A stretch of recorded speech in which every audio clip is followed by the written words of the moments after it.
Welcome to day 11 of the Sacred Pause.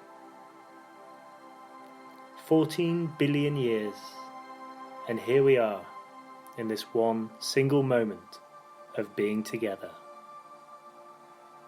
It was definitely worth the wait.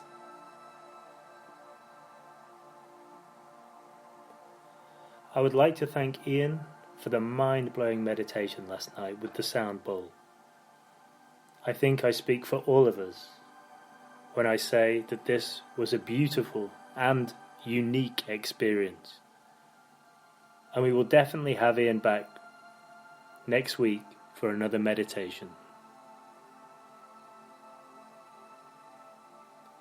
I wanted to begin today with a poem which is sent to me, which I think sums up the current situation so beautifully. It's called A New World. We fell asleep in one world, and we woke up in another. Suddenly, Disney is out of magic.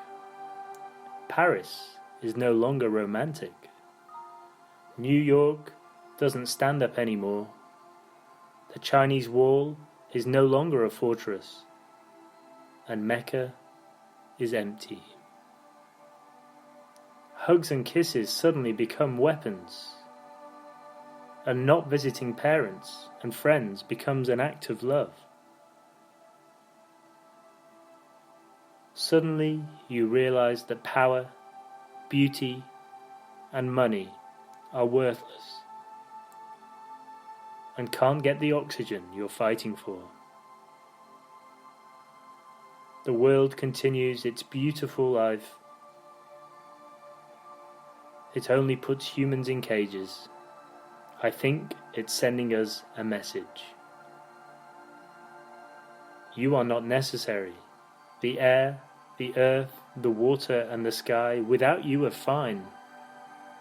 And when you come back, remember that you are my guests and not my masters. Well, I'll drink to that. Disney may be out of magic, but spirit certainly isn't.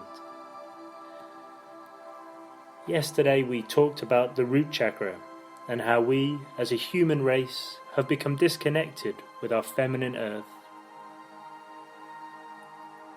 Today's tiny drop of wisdom is related to the second chakra in our energy body, the Sacral Chakra, where our Jaguar energy resides. Fearlessness, impeccability, and bringing order to chaos. This is the place where we learn that death is not dying in the physical. Death is in fact having a life with no joy.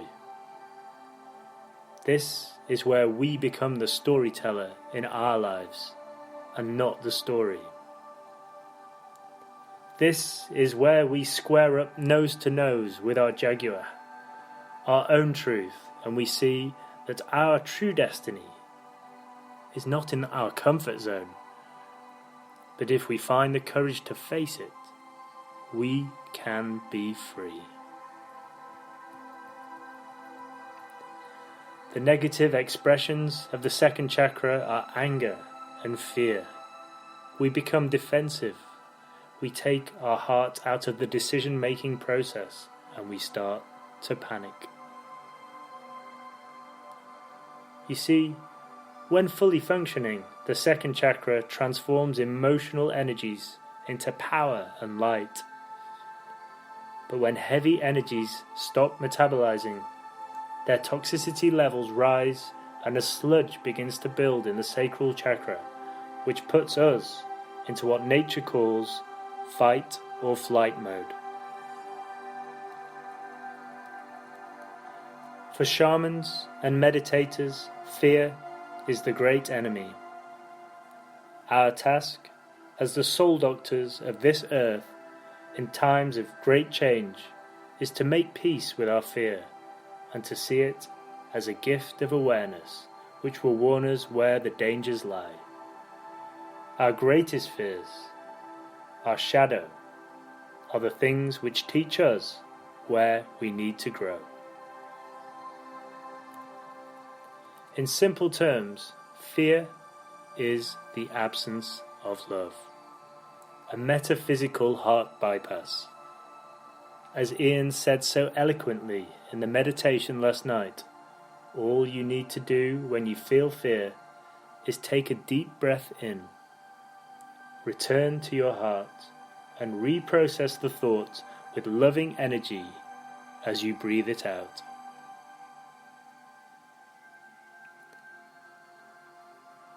When you live in the Jaguar energy and understand that even death is not the end, but merely a transition to a greater self, nothing can faze you.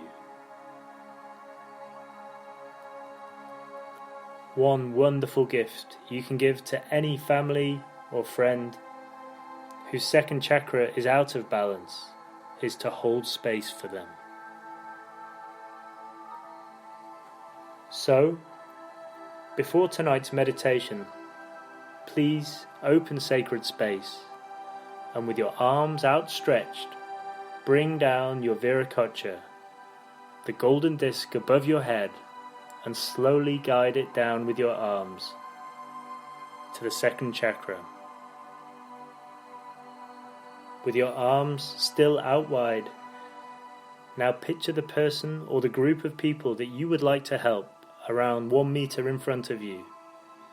Tilt your head so your third eye faces the person or the group and focus on them with your mind's eye, your third eye, and breathe. Imagine a beam of light connecting your second chakra, which is 4 centimeters or 4 fingers below your belly button. Bring the light and the energy through your heart and up to your third eye, and send out the light to the people you are healing.